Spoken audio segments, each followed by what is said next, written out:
Now अब हम यहाँ पे टाइप 1 वाले क्वेश्चन डिस्कस करते हैं और ये है हमारे पास इंटीग्रल ऑफ इन्फिनिटी से लेकर R D X divide by X square.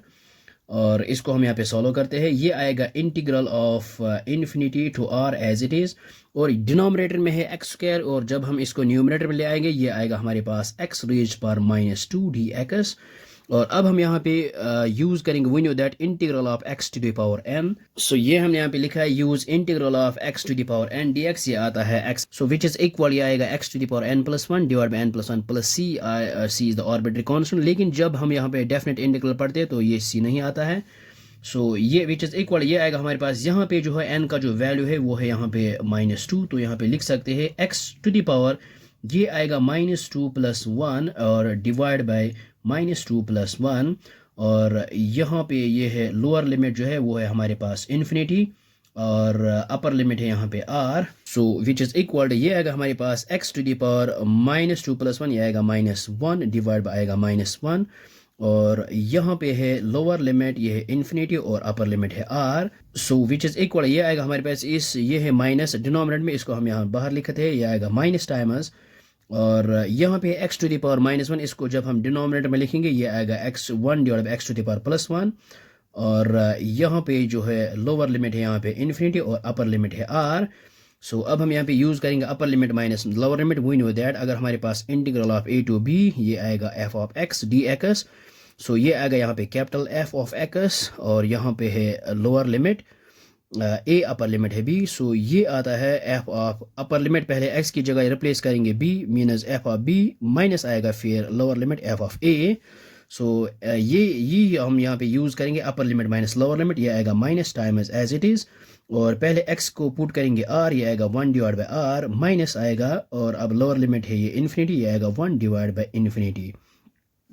So which is equal, ये आएगा हमारे पास minus times 1 divide by R minus 1 by infinity आएगा 0, because we know that 1 by 0 is equal infinity. So इसको यहाँ ले आओ, 1 by infinity is equal to 0। So ये हमने यहाँ पे लिखा है। सो विच इज़ इक्वल, ये आएगा -1 डिवाइड बाई आर। सो हमारे पास आया है इंटीग्रल ऑफ इन्फिनिटी से लेकर आर तक, ये है lower limit, this upper limit, और D X divide by X square, ये आया है हमारे पास -1 बाई आर के equal. So this is the required value of this integral. So integral of infinity से लेकर आर तक D X divide by X square, ये आएगा -1 बाई आर तक।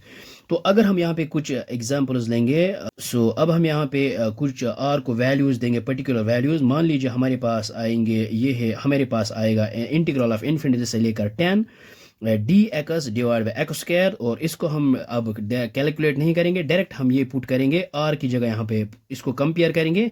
सो यहाँ पे आर और यहाँ पे भी आर है, तो यहाँ पे आर की जगह 10 आएगा। सो ये आएगा, इसका जो वैल्यू आएगा वो आएगा -1 divide by 10। So example number second लेते हैं। सो मान लेते हैं ये है इंटीग्रल ऑफ इन्फिनिटी से लेकर, यहाँ पे लिखेंगे 5 D X divide by X square. So ये इसका वैल्यू आएगा -1 डिवाइड, और आर की जगह यहाँ पे पुट करेंगे, आर की जगह यहाँ पे पुट करेंगे 5। सो ये आएगा -1 डिवाइड बाई 5 इसका वैल्यू। इसके बाद फॉर एग्जांपल हमारे पास है इन्फिनिटी से लेकर 100, ये है lower limit, this upper limit, D X divide by X square, और इसका जो वैल्यू आएगा, फाइनल वैल्यू आएगा -1 डिवाइड बाई 100। तो आई होप आपको ये समझ में आया होगा। सो यही पैटर्न आपने याद रखना है।